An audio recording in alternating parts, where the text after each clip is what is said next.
What's good, y'all? Welcome to my review, I guess you can call it, of whether or not, or my thoughts anyway, of did Randy Orton and Edge have the greatest match ever at Backlash? Now, as you guys know me, if you guys follow me on Twitter, I know I have been one of those people that have been kind of just perplexed, I guess, on why this match got that tagline, considering, you know, Tommaso Ciampa, Johnny Gargano, Adam Cole, Kenny Omega, and Okada, why they would do that and all that stuff, and how far WWE's gone for giving its own theme. This is the greatest show! From Panic in the fucking Disco, which I don't even listen to those guys. But, yeah. Now, before I get into that match, which overall the match was ended up being like shocking. Like, it wasn't the greatest match ever, but damn it, it was close. Damn it, they tried. They both showed up for it, and they tried to put on the greatest match of all time. It was no Johnny Gargano Adam Cole classic, but damn it, it was one of the best main roster matches in fucking years, man. Fucking years. So, anyway. So let me quickly talk about the rest of the show of Backlash. Was it any good? Honestly, if you didn't watch the show, there's really no point for you to go back and rewatch, other than for one, the Edge and Randy Orton match, which I would say you guys should go back and check out. But for that, and also the Bobby Lashley and Drew McIntyre match, that match was also really great. That match was great. That was probably the second best match on the card. But yeah, let me get into the first match, which was fucking the women's triple threat match. Of course, Bayley and Sasha Banks won.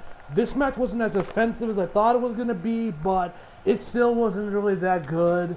I mean, like, the only memorable spot I remember was Bayley holding, I think it was like Billie Kay up, and Sasha giving her a huge knee.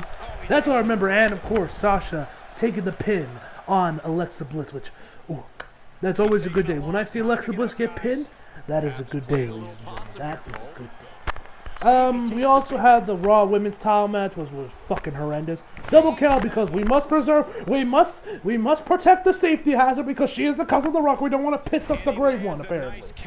Ugh. Throwaway match. What else? What the fuck else is on this fucking card? I'm trying to remember. The 2-on-1 handicap match with Braun Strowman, The Miz, and Morrison. Was the match good? It was like me watching the Tacticals. Was it good? No, it was fucking terrible. The match was horrendous.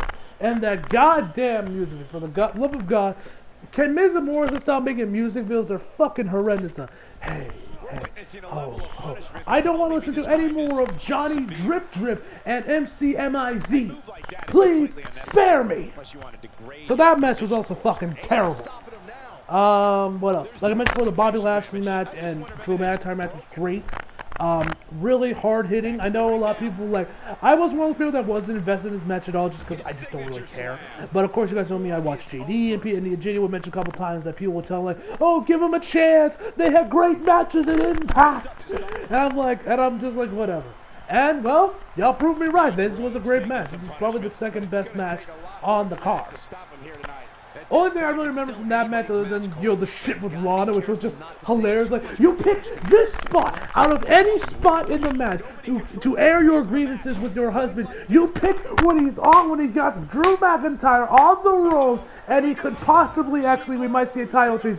That's when you decide, you know what, now I'm gonna come out. Like, bruh, come on! Which I guess this means that they're setting up their divorce. Thank fucking Christ. Speaking of divorces, you also had this one moment in the Braun Strowman match where it looked like they could be breaking those two up. Honestly, I would hope so because I love John Morrison, but holy fuck, I do not give two flying fucks about him with this Miz shit. Please make him back a solo act. I think John Morrison will rekindle that old flame he once had, because him with the Miz ain't doing it, my guy. So you had that. You had that. You had the stuff with Lana, by the way. The Alabama Slam that Drew McIntyre on Bobby Lashley was impressive just because Bobby Lashley is no small guy. So for him to just and just slam him, that was great, man. Of course, you had the match. I use that term very loosely. between the Street Profits and the Viking Raiders, or excuse me, the War Raiders.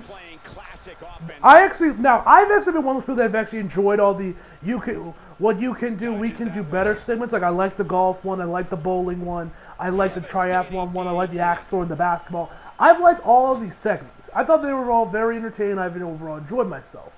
This match, I enjoyed most of it, but once they start bringing in the fucking ninjas, yes, ninjas on motorcycles, I'm not even bullshitting you, and apparently fucking Hanson or whatever, Ivar, having the power of having like the fucking being fucking force sensitive, or the fucking turkey leg being like Mjolnir to Thor, where you can just call upon it.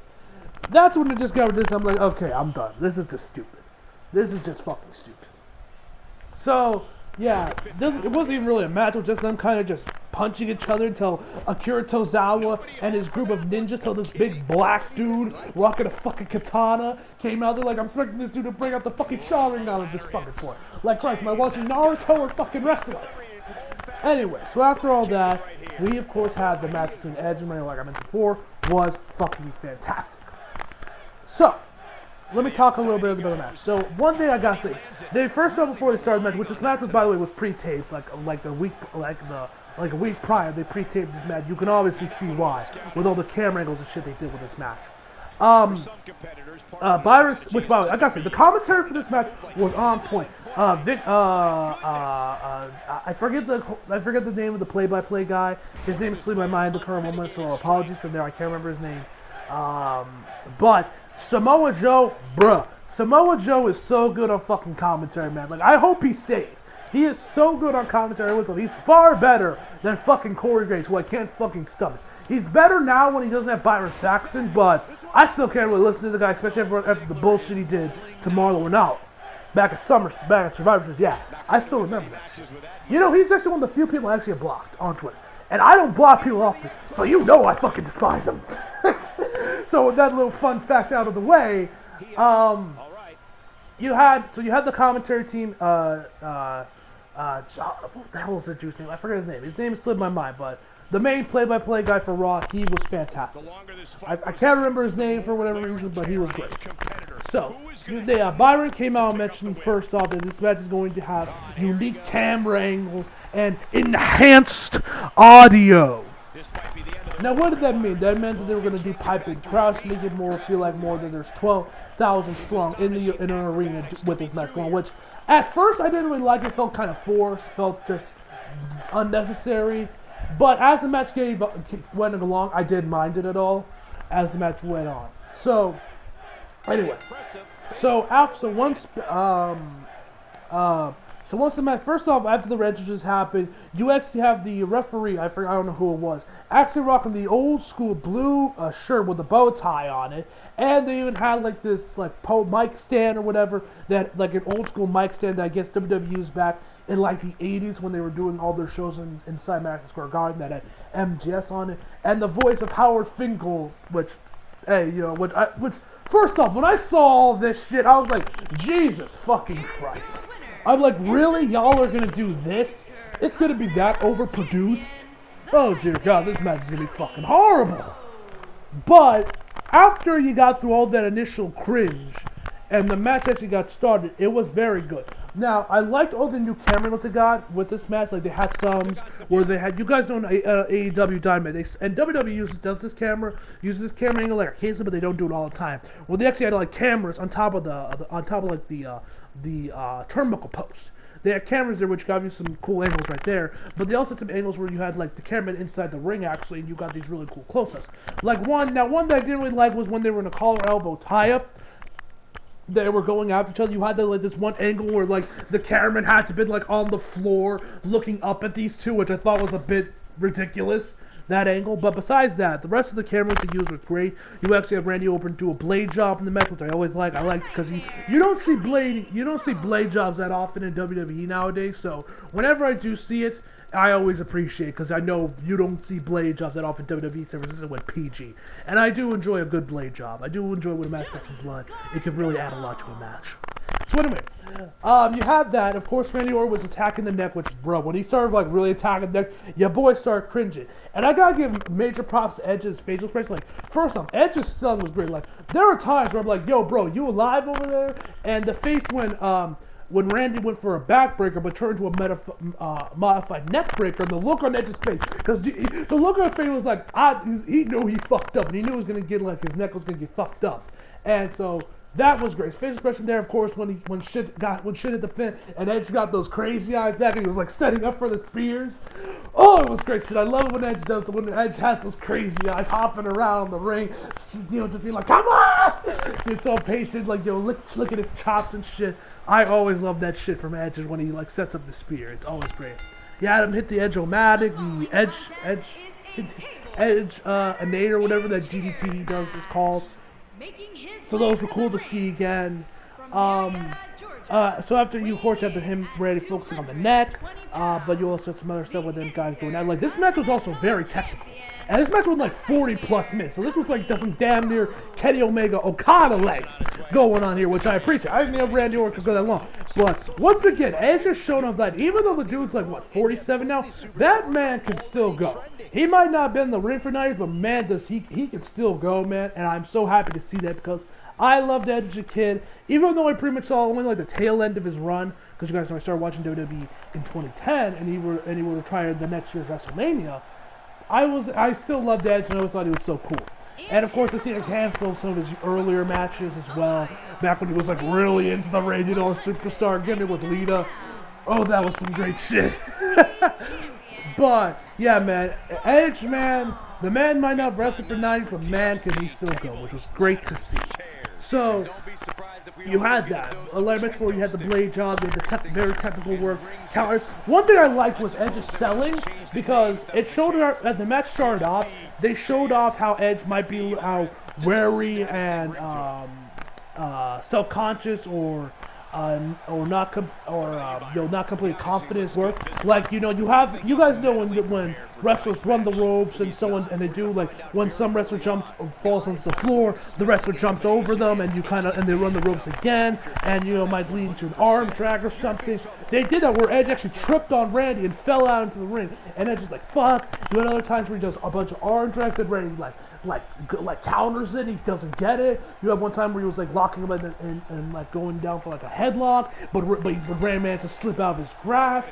Shit like that was so cool to open the match and show how I don't know the right word, unconfident Edge was, or how he had confidence issues throughout the match early on, if he could even pull this shit off.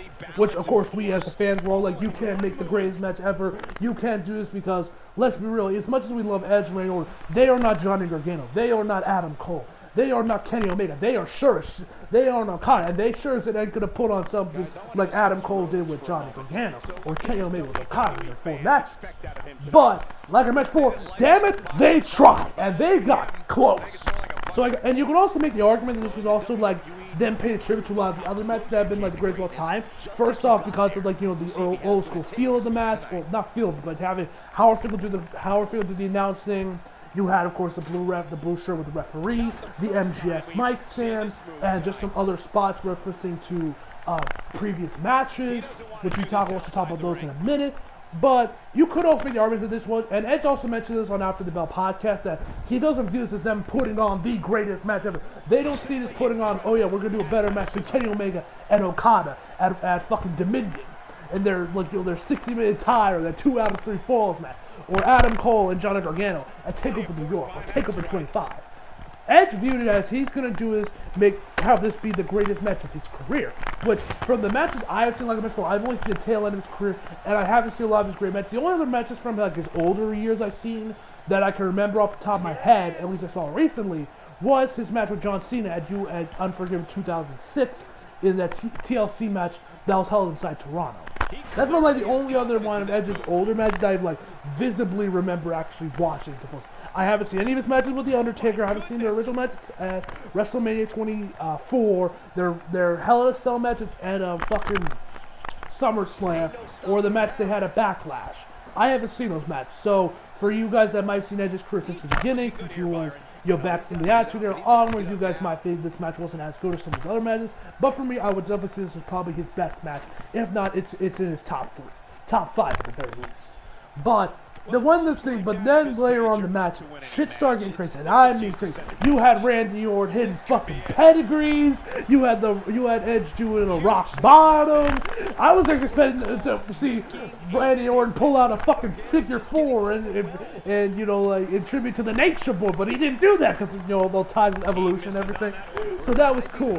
And one thing I find fucking hilarious is that Randy Orton was kind of throwing some shade on NXT about talking about all the false finishes and, you know, the near falls and all that shit, kicking out finishers. Yet in like the last 10 minutes of this match, it's only that. It was like you got all the false finishes, which I love that shit, by the way. I am a huge sucker for the NXT style, false finishes, kicking out of finishers, all that shit. I fucking love that shit, man. It can be overdone, it doesn't work, but like when you do it right, like with Adam Cole and Johnny Gargano, oh bro, you got me hook, line, and sinker. That shit's my fucking crack, you know. I love that shit in matches. So anyway, Randy goes for the punt kick. He's tried RKOs, they didn't work. He goes for the punt kick, and I get kind of excited because I'm like, oh, we actually gonna see it because the punt kick is one of those moves that like Randy never uses anymore. Like I know he used it a lot back in the day, but nowadays he like never uses it. He might like, you know, tease it and might try to do it, but he always usually ends up missing or he gets countered. So I was wondering if this could be saying where it was actually gonna hit. We did actually end up seeing the punt kick in the ending of the match, but Edge goes for a spear, and then he like starts getting those crazy eyes. He goes for a second spear right after. At this point, I'm thinking the match is over 2 spears. Edge crazy eyes. It's done. 1, 2, kick out. Which low key you probably should have ended them. You could have ended the match there. Probably, but then again, you wouldn't have gotten this amazing spot. That was probably my favorite part of the match, was later on, Edge ends up going onto, and also, I don't know if Edge is there, but Edge also went, hit a kill switch as well, which is like, for some reason they called it unprettier on commentary. I don't know why they just don't call it the kill switch. It was Christian's finisher. It was called the kill switch. Call it the fucking kill switch. But I digress. That's just me.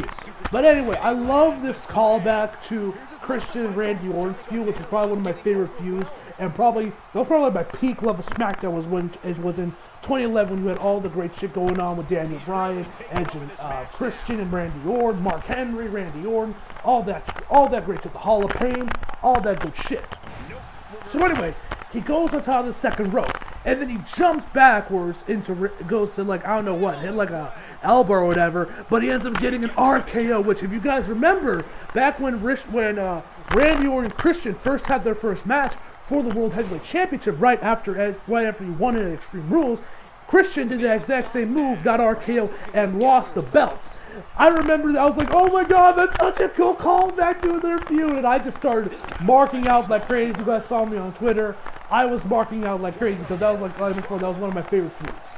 So obviously, but Edge ends up kicking out, and then eventually, Randy also goes for the patented punt kick. He finally gets it this time after a couple extra counters, and also Randy was also giving the NXT guys shit for like slapping their legs. Yet Randy slaps his leg when he goes for the punt kick. Like, bro, I love Randy Orton, but hypocrite much? But anyway, he gets the punt kick. Obviously, gets the 3 count. And that is it. But this is pretty much the best way they probably could have done to write Edge off of TV till SummerSlam, where he's going to probably maybe face, I don't know, Seth Rollins. Has been like one of the biggest rumors going on, which, hey, I'll be down for if we actually see Seth Rollins. So we actually see Edge and Seth Rollins. They do have history back when Seth almost tried to kill him on Raw, which I thought was a bit ridiculous even back then. But, yeah, man. So, did they have the greatest wrestling match ever? No, they did. But they were damn close, and they definitely show work. I would definitely recommend you guys check out. If you guys were one of the people that didn't think they could do it, y'all should watch the match because they proved us wrong. As much as they realistically could.